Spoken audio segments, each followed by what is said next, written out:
এই জীবন কাহিনী সেই মহান ব্যক্তির, যার স্মৃতিতে এই স্মারক মন্দির নির্মিত হয়েছিল।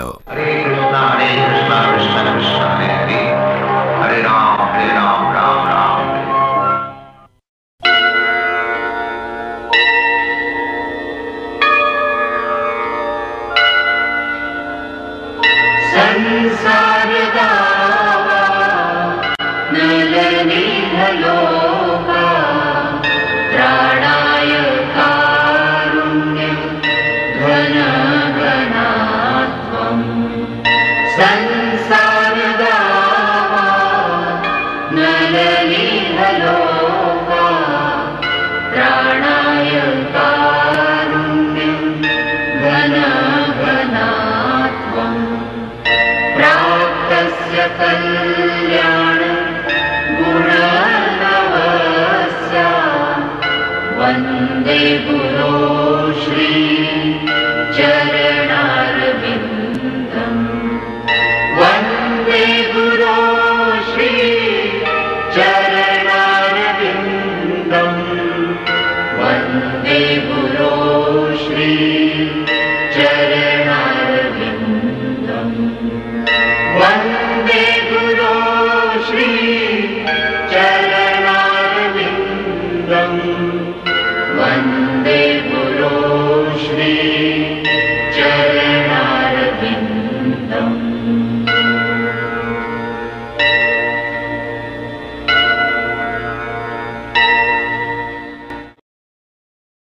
গত পর্বে আমরা দেখেছি শ্রীল গৌরকিশোর দাস বাবাজি মহারাজের কাছে বিমলা প্রসাদের দীক্ষা গ্রহণ ও অভয়ের জন্য একটি সুন্দর উপহার। অভয়, তুমি আমার লক্ষ্মী ছেলে, তাই তো? এভাবে আর রাত দিন দোষীপনা করিস নে। এবার নিয়ম করে স্কুলে যাবি, তারপর সেখান থেকে কলেজ, তারপর বড় হয়ে ওকালতি পড়বি, বিলেতে যাবি, তাই তো? দিন দুঃখীদের সাহায্য করবি। আহা, কত নাম যশ ছড়িয়ে পড়বে তোর। ও কি অভয়? অভয়, ও মা, আবার কোথায় গা ঢাকা দিল? অভয়, অভয়, কি রে অভয়? ওহো অভয়, ফের দুষ্টুমি আরম্ভ করলি। কোথায় লুকোলি অভয়? অভয় না, ওইখানে লুকিয়েছে। দূর বাবা, এ কি তোরা হাসছিস কেন? হ্যাঁ, অভয়কে দেখেছিস নাকি? না তো। ওহো, দেখ দেখ, ওখানে লুকিয়েছে চোখ। গৌরাঙ্গ, শিগগির নিচে শোন। কাজের সময় থাকিস কোথায়? অভয় আজ আবার কোথায় গিয়ে লুকিয়েছে? হ্যাঁ, শিগগির খোঁজ। দামোদর দাদার আসার সময় হলো, খোঁজ ওকে। আমি এদিকে দেখছি, শিগগির কর। অভয়,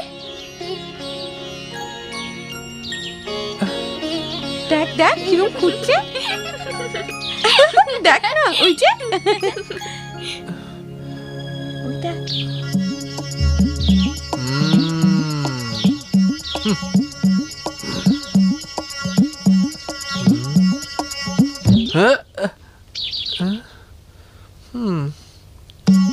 চল চল, কি করছে? চল চল চল।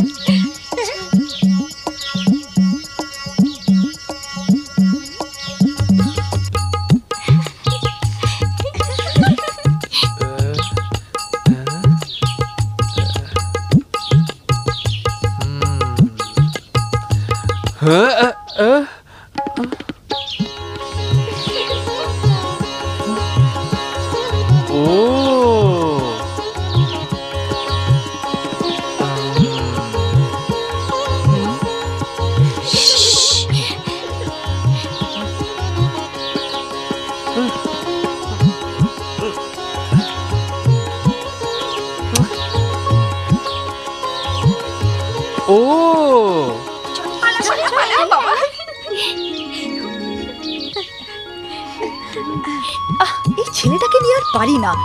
অভয়, ওহো, এই শুরু হয়েছে পাঠশালা যাবার আগে নিত্যি ঝামেলা। এদিকে দামোদর দাদা এসে পড়লো বলে অভয় তোকে কোথায় খুঁজি বলতো? ওরে বাবা, হ্যাঁ অভয়, এর মধ্যে ঢুকেছিস তো?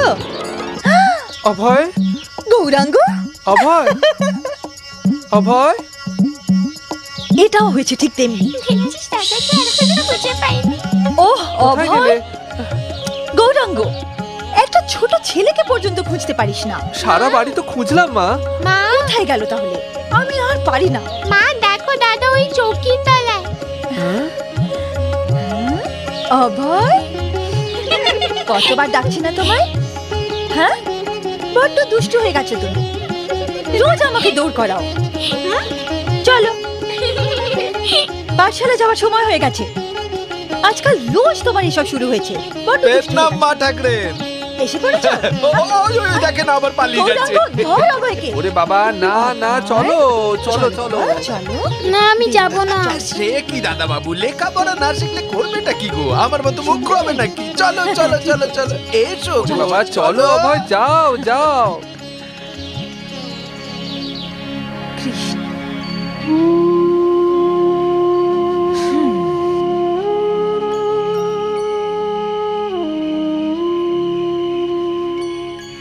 শুনছো?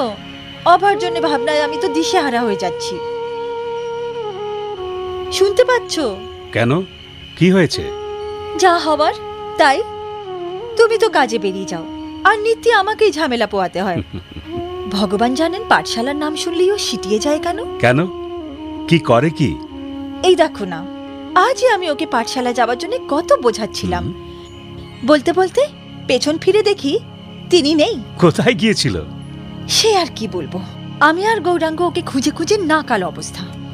শেষে ভাগ্যিস ভবতারিণী বলল দাদা চৌকির তলায় লুকিয়ে আছে। সদর ঘরের চৌকির তলায় বাবু ছিলেন আর মিটি মিটি হাসছিলেন। বটে। তুমিও হাসছো।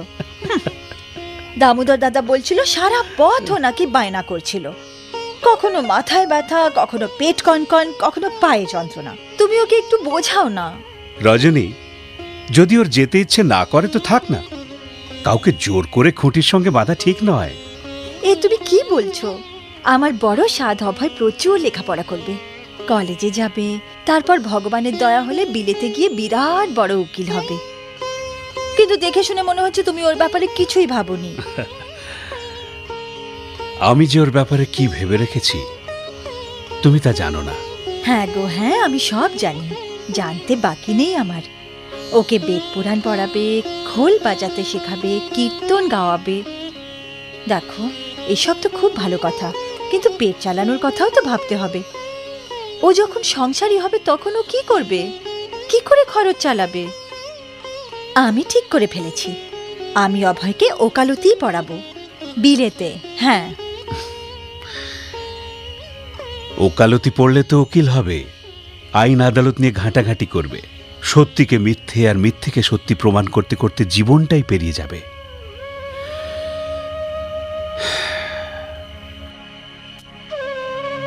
কিন্তু আমি অভয়কে যেভাবে গড়ে তুলব সে পথে কোনো ভয় ভীতি নেই, শুধু সত্যেরই জয় জয়কার।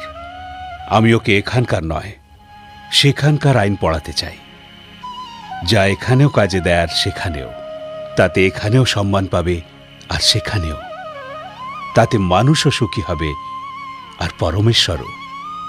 তুমি দেখে নিও, আমার অভয় শ্রীকৃষ্ণের এমন মহান ভক্ত হবে যে সবাই ওকে দেখে শ্রদ্ধায় হেঁট হবে। আমি ঈশ্বরের কাছে কায় মনোবাক্যে একটাই প্রার্থনা করি, ও যেন এমন এক পথ নির্দেশক পায়, এমন এক গুরু যার পথ অনুসরণ করে অভয় শ্রীকৃষ্ণের আদর্শ সেবক হতে পারে, সত্যিকারের সেবক। হরে রাম রাম রাম হরে হরে, হরে কৃষ্ণ কৃষ্ণ কৃষ্ণ হরে হরে, হরে রাম রাম রাম হরে হরে, হরে কৃষ্ণ কৃষ্ণ কৃষ্ণ হরে হরে, হরে রাম রাম রাম হরে হরে, হরে কৃষ্ণ কৃষ্ণ কৃষ্ণ হরে হরে, হরে রাম রাম রাম হরে হরে, হরে কৃষ্ণ কৃষ্ণ কৃষ্ণ হরে হরে, হরে রাম রাম রাম হরে হরে, হরে কৃষ্ণ কৃষ্ণ কৃষ্ণ হরে হরে, হরে রাম রাম রাম হরে হরে, হরে কৃষ্ণ কৃষ্ণ কৃষ্ণ হরে হরে।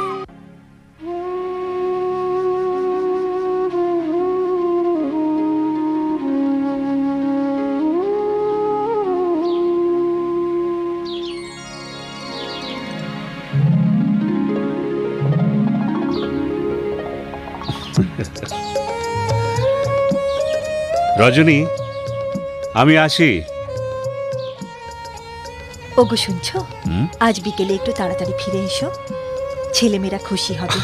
আচ্ছা, পুতুলের বিয়েতে আমি কি করব বলো তো? নিজের মতো খেলতে দাও।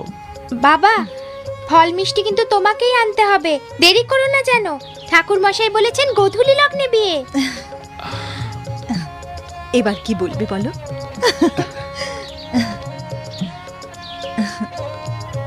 গৌরাঙ্গকে পাঠিয়ে দিও, আমি সব কিনে দেবো খন। হ্যাঁ বাবা, আমি কিন্তু সব শুনেছি, গৌরাঙ্গ কোথাও যাবে না, এখানে সৃষ্টির কাজ পড়ে আছে। মা, আসতে বলো না বাবাকে। সেই কথাই তো বোঝাচ্ছি রাজেশ্বরী, আজ ওদের হাত থেকে তোমার নিস্তার নেই। আচ্ছা মা, আসবো। বাবা বাবা, কি রে অভয়? কি বাবা? বাবা তোমার সঙ্গে দোকানে যাব? না, আজ নয়, লক্ষ্মী ছেলে, আজ তুমি দিদিকে সাহায্য করো। বাবা, দেরি করো না যেন। হ্যাঁ, আসবো রে। যা। অভয়, তুমি আমার সঙ্গে এসো, এখনো অনেক কাজ বাকি। ওরে গৌরাঙ্গ, ওই ফুলগুলো দিয়ে ভালো করে সাজা। আচ্ছা মা। আজ কি বড়দের বিয়ে? আরে বোকা, আজ তো তোর বড়দির পুতুলের বিয়ে। পুতুলের সত্যিকার বিয়ে? হ্যাঁ, এখন যা, ওদের কাজে হাত লাগা, যা যা যা। ওরে বাবা, হাত দিও না, নষ্ট হয়ে যাবে। গৌরাঙ্গ, মা ওকে সাজাতে বলেছেন, তুমি দালানটা সাজাও। গৌরাঙ্গ, আগে মা। সারাদিন এইসব করলেই চলবে? হাত চালা। আরেকটু মা। হ্যাঁ, তাড়াতাড়ি। ওহো গায়ত্রী, ঝাড়ুনটা আমায় দে। যেদিকে নজর না দেব, তাড়াতাড়ি হাত চালা, বরযাত্রী এলো বলে। দিদি, এগুলো এখানে বাঁধি? হ্যাঁ হ্যাঁ, আর একটু ওপরে বাঁধ। আবার ভুলে গেলি তো?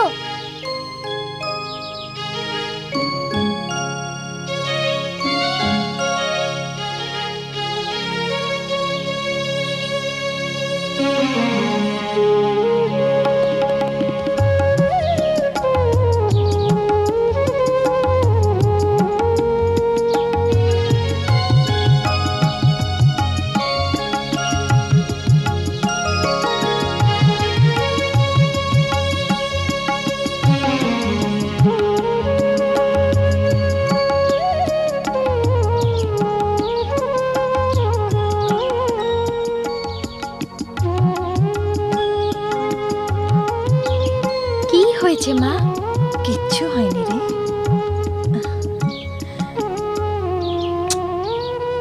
সব জোগাড় যন্ত্র হয়ে গেছে তো? হ্যাঁ, তবে বাবা তো এখনো এলেন না। এক্ষুনি আসবেন।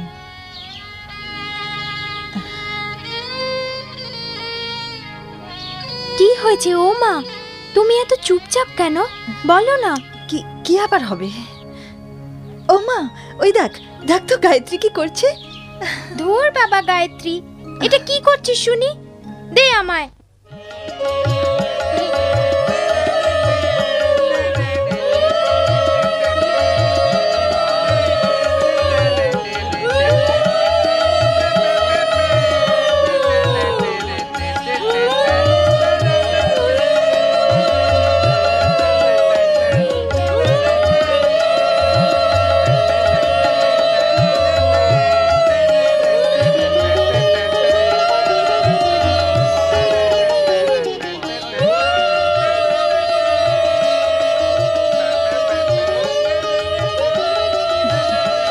অভয়, নিতাই, চলো আমরা কনেকে নিয়ে আসি।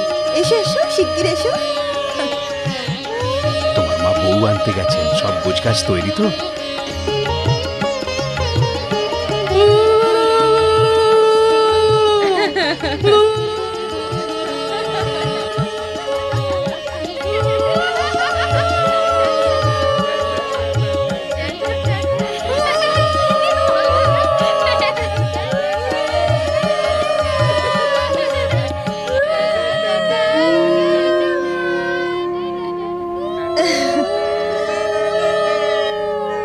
কি সুন্দর সাজিয়েছে, মনে হচ্ছে যেন সত্যিকারের বিয়ে। বেয়ান ঠাকুরুন, এবার পুতুল বৌমা নিয়ে ঘর করো। ছেলেবেলার কথা মনে পড়ছে।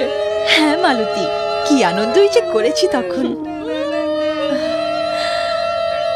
রাধিকার বিয়ে দিয়ে এত বড় একটা ভাবনা কাটলো। মায়ের কর্তব্য আমি পালন করেছি। রজনী, রাজেশ্বরী এখন বড় হয়েছে, ওর বিয়েটাও এবার দিয়ে দাও না।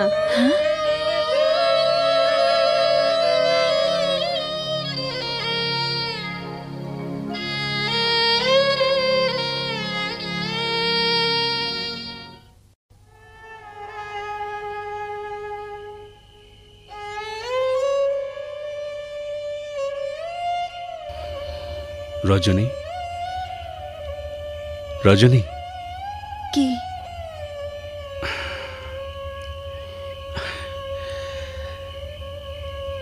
তুমি চিন্তা করো না।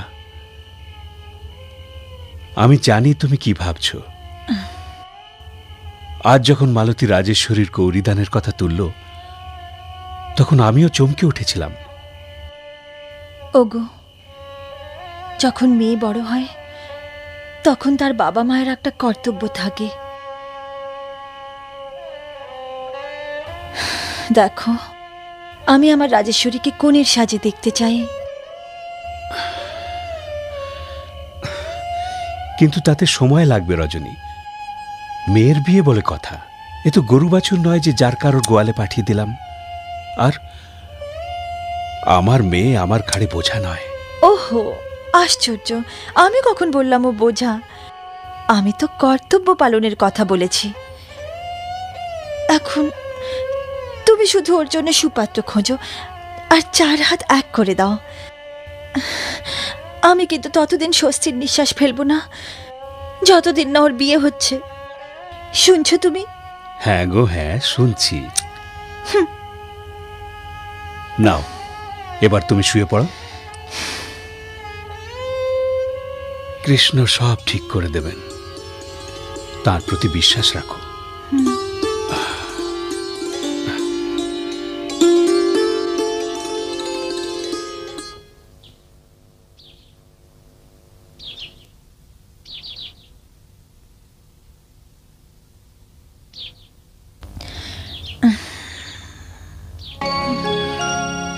মা, তুমিই রাঁধো না, আমি বরং আনাজগুলো কুটে দিচ্ছি। না রাজেশ্বরী, এখন তুমি সব রান্না নিজে নিজে রাঁধতে শিখে নাও। এই সবই পরে কাজে লাগবে, বুঝেছো?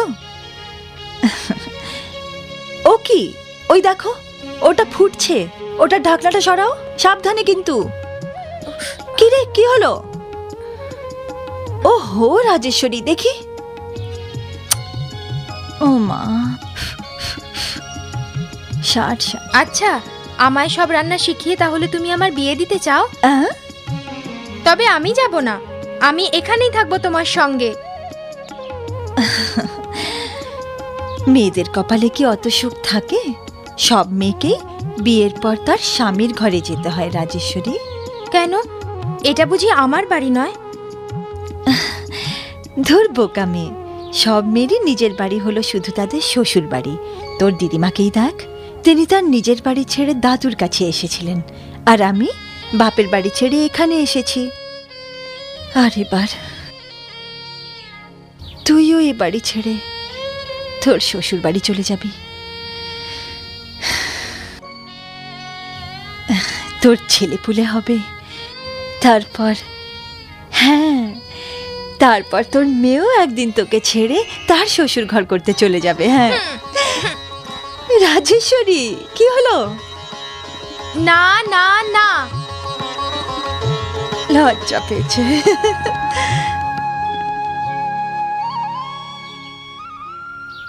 সত্যি বড় আনন্দ পেলাম, আপনি আমার মান রাখলেন। আহা, সে কি কথা গৌরমোহন বাবু, আমাদেরই পরম সৌভাগ্য আপনার মেয়ে আমাদের ঘরে আসছে।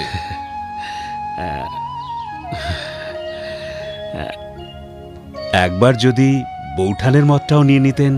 না না গৌরমোহন বাবু, তার কোনো দরকার নেই। আমি আর আমার স্ত্রী কখনোই দ্বিমত হই না।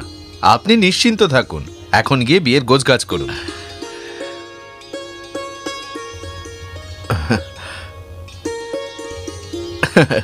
আপনাকে বলছিলাম না, আমার সিদ্ধান্তে আমার স্ত্রীর কখনোই অমত হতে পারে না। বড় নিশ্চিন্ত করলেন আপনি আমায়। বৌঠানকেও আমার নমস্কার জানাবেন। নিশ্চয়ই। আচ্ছা এবার তাহলে উঠি। আর সে কি, মিষ্টি মুখ না করে কি করে যাবেন? পাকা কথা তো হয়েই গেল। আপনিও মিষ্টি মুখ করুন। সে তো বটেই। এবার নিশ্চিন্ত হয়ে বাড়ি যান। দেখো যেটা কি বলছেন।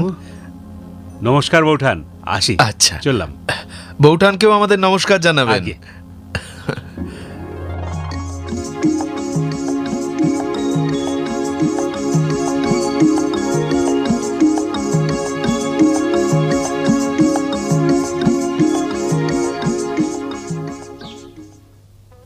গৌরাঙ্গ, আগে। এটা একটু রান্নাঘরে রেখে এসো তো। আচ্ছা মা।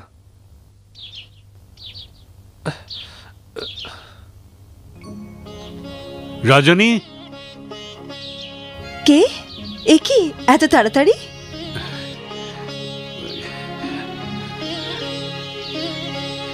রজনী, রজনী। হ্যাঁ, কি হয়েছে? ও কি, ওটা কি লুকোচ্ছ তুমি? কিছু না কিছু না। আচ্ছা আগে চোখ বোঝো। হে আবার কি ছেলে মানুষ? বোঝোই না। বোঝো বলছি। আচ্ছা বেশ। চোখ খোলো। এসব মানে রাজেশ্বরী?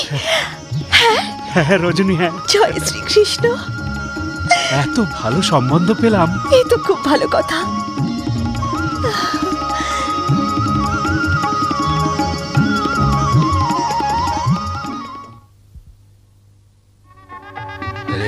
ওই যে ওপারা, হ্যাঁ সেদিনে বাড়ি গেছিলাম। আরে গৌরাঙ্গ, জলের খুঁড়ি আছে তো?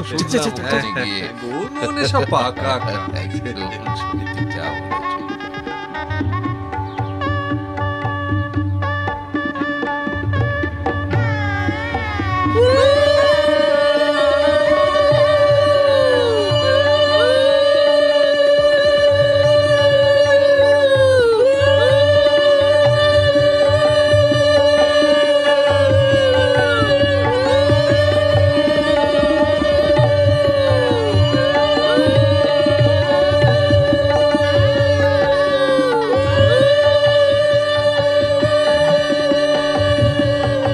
মাসিমাকে প্রণাম করো।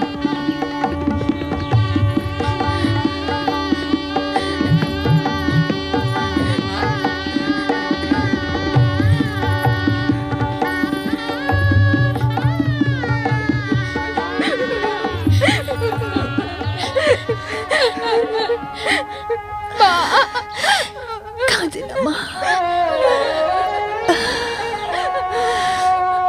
রাজেশ্বরী,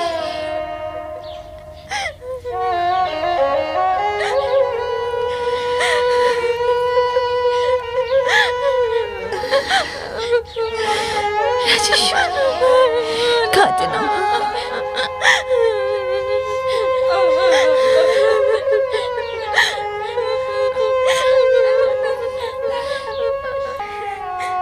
দেখুন, ও আমার বড় আদরের মেয়ে, ওকে একটু দেখবেন। গৌরমোহন বাবু, ও আপনার মেয়ে, তবে এখন থেকে ও আমার নাতনি, ভাববেন না। কোনো ভুল ত্রুটি হলে ছেলে মানুষ ভেবে মাফ করে দেবেন।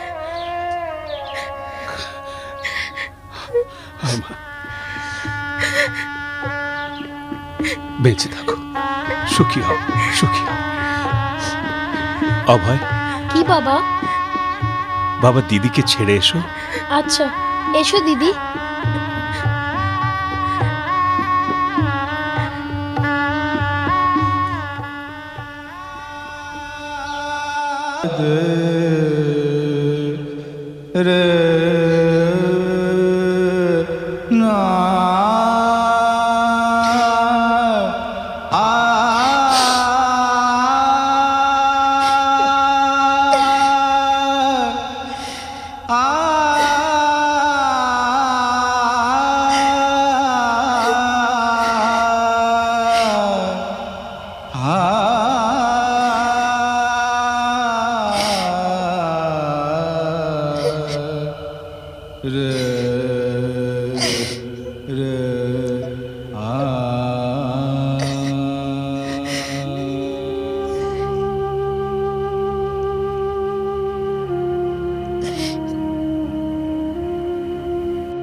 এ কি রজনী, তুমি তো বলেছিলে যতক্ষণ না রাজেশ্বরীকে কনের সাজে দেখবে স্বস্তির নিঃশ্বাস নেবে না। ওর বিয়েও হলো, চলেও গেল। কৃষ্ণের কৃপায় সব কাজ সুষ্ঠুভাবে হয়েছে। তাহলে কেন চোখের জল ফেলছো? হ্যাঁ?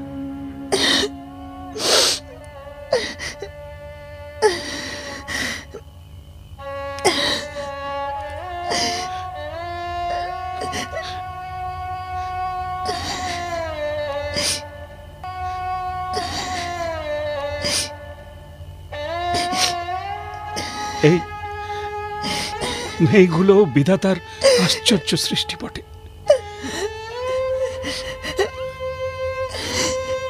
দিন কয়েক মা বাপের ঘরে এসে থাকে, তাদের ঘর সংসার আলোয় ভরে দেয়।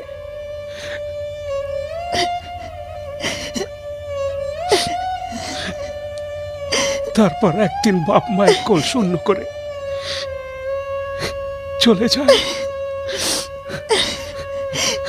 আর ফিরে তাকায় না।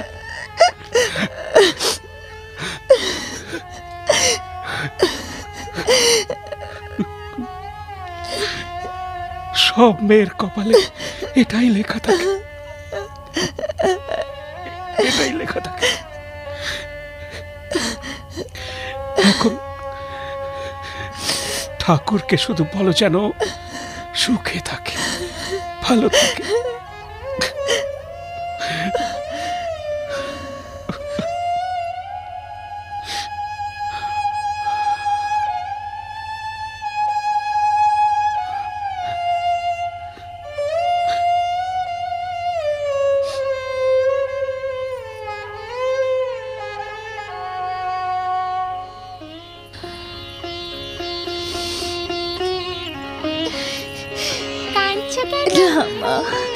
কাঁদছি না তো, এসো।